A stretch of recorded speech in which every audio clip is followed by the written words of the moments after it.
I'm watering a freshly done compost heap, which is composed of chicken manure, well done chicken manure, and fresh leaves and dried leaves in layers.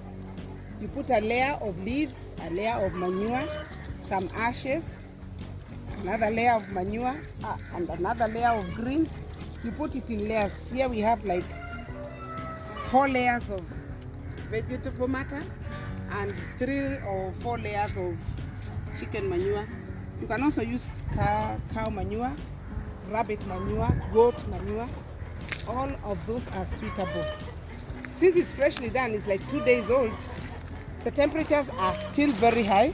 You can't put your hand inside for more than 5 minutes. It will burn. It's actually very hot because decomposition is only starting now. This will go for like a month with a lot of water. The temperatures are quite high, and then you turn it. You turn it the first round. What do you use to turn it? You can use a fork djembe, a spade, any of those farm tools. You turn it to make it even. You like mix it to ensure that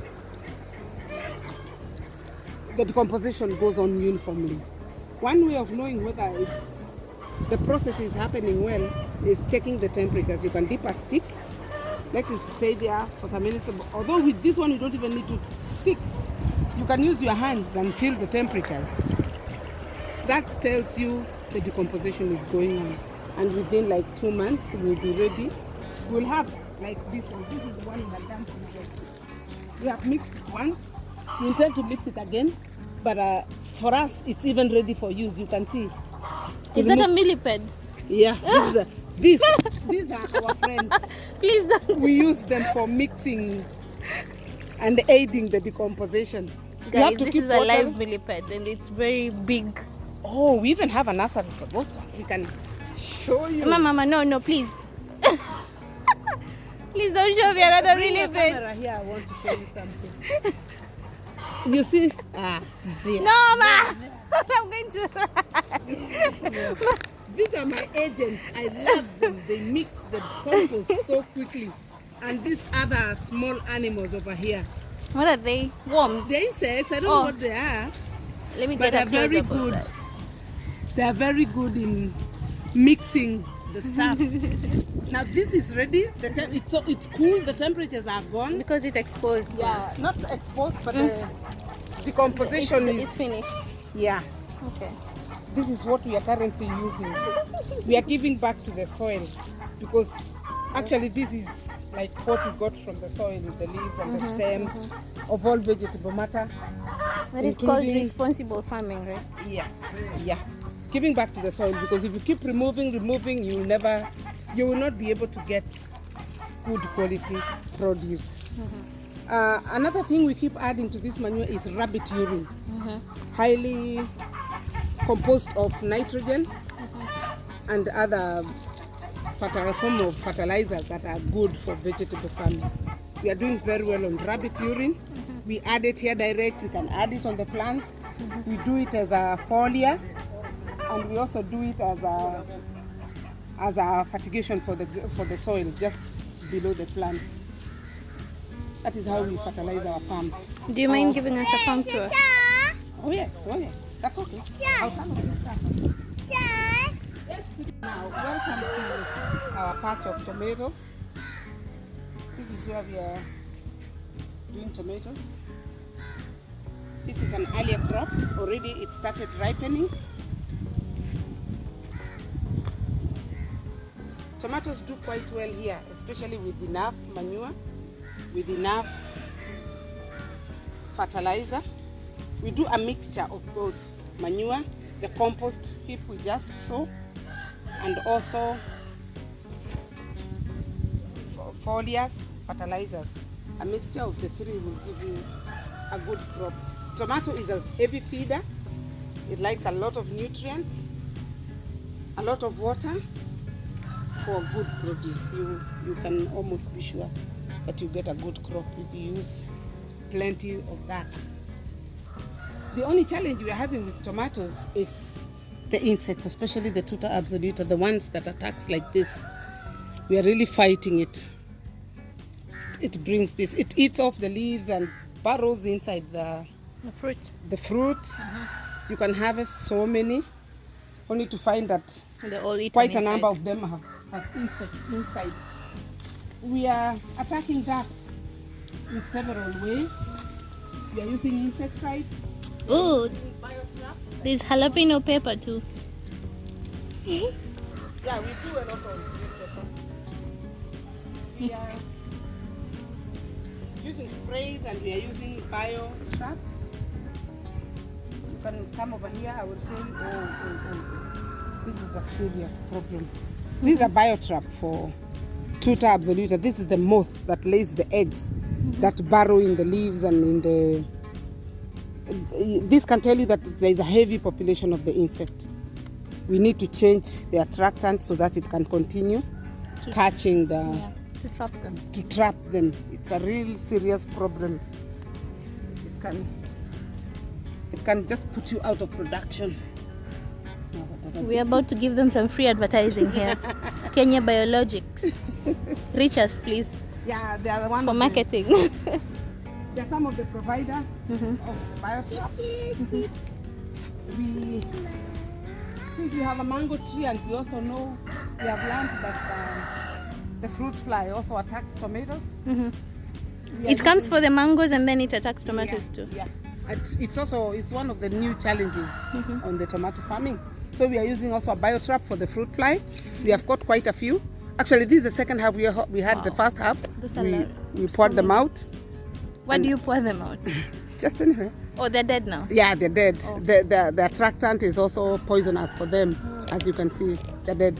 This is quite something. Normally, we don't have very good mangoes, but this season we are hoping we can... Bactocera block for control of fruit fly. Yeah, we are hoping this year we are going to have good mangoes without maggots inside, because this is what is responsible for causing the maggots to be in the mangoes. You can see now our mango tree is doing well.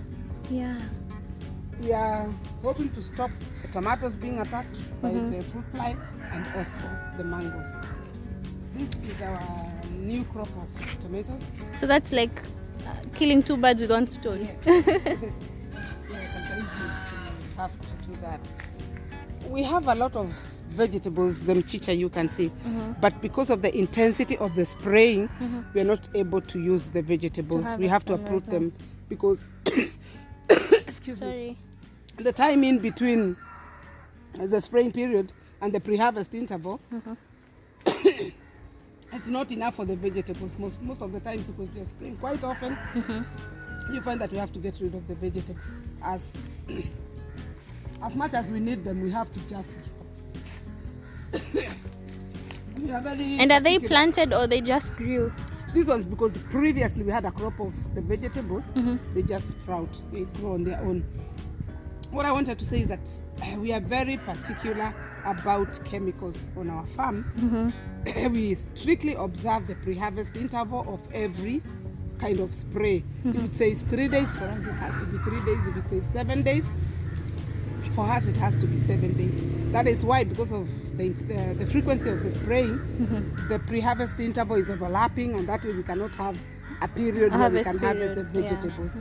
So we prefer to forgo the vegetables in favor of tomatoes. And they're doing quite well. Yeah. You can see. We are hoping for a good crop. These are all except quite for raw. the challenge of the tuta, and we are hoping we are... It's called tuta absoluta. It's tuta absoluta is our enemy. We are hoping we are going to win the fight. It is a really serious... Every plant seems to have like a bunch of tomatoes already. Yes.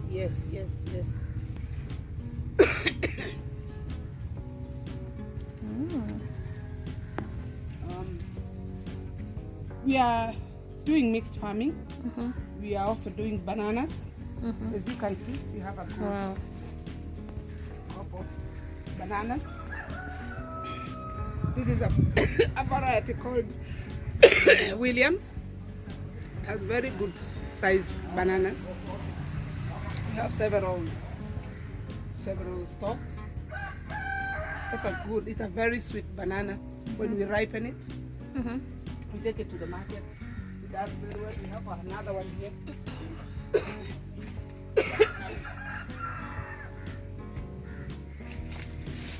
Those are newborns. Mm-hmm. They're not yet mature. No.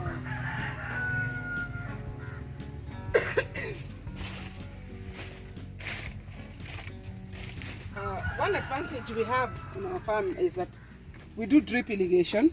Water is continuous. As you can see, that banana is being supplied with water like throughout. Clean water. Clean water. Mm-hmm.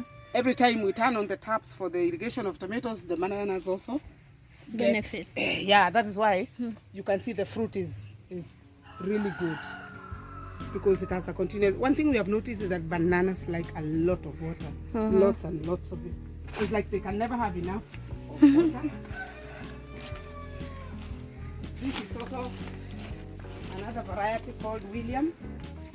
We like the bananas also. They are a good size and very sweet. Farm bananas. The same story of the water and the drips running.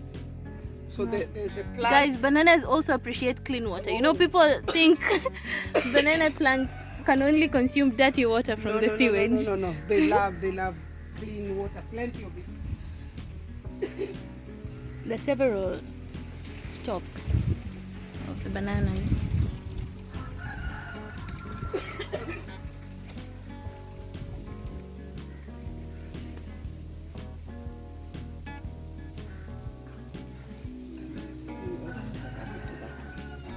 Things happen on the farm. That plant is dying.